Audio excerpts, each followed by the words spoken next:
মা বাবার anniversary 21শে November. তো দেখতে থাকো। বাবা এখন রেডি হচ্ছে, এখানে জামা পড়ছে। মার সামনে ভিডিও করা যাবে না, চাপা যাবে। আর এখন মা রেডি,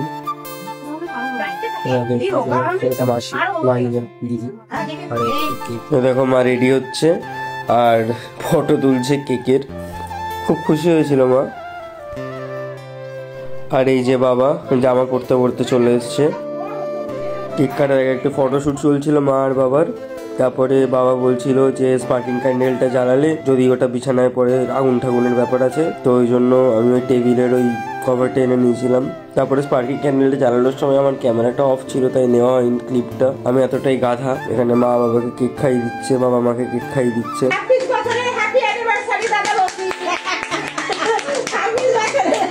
বাবা আরেকবার খাইয়ে দাও, আরেকবার খাইয়ে দাও।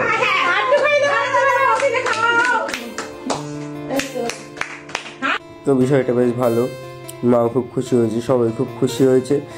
আর মা বাবাকে খুশি দেখলে আমি তো খুশি থাকি। তারপরে মা আমাকে কেক খাইয়ে দিচ্ছিল। আমাকে কেক খাওয়ানোর পরে মানিককে কেক খাইয়ে দিচ্ছিল। তারপরে মানির সাথে একটু ফটোশুট করে নেয় মা।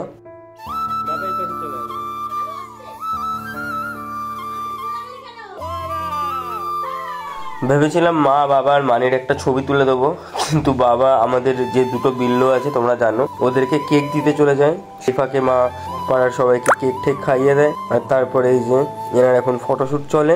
চলো যাই হোক, আজকের ব্লগটা এখানেই শেষ করলাম। আজকের মতো বাই।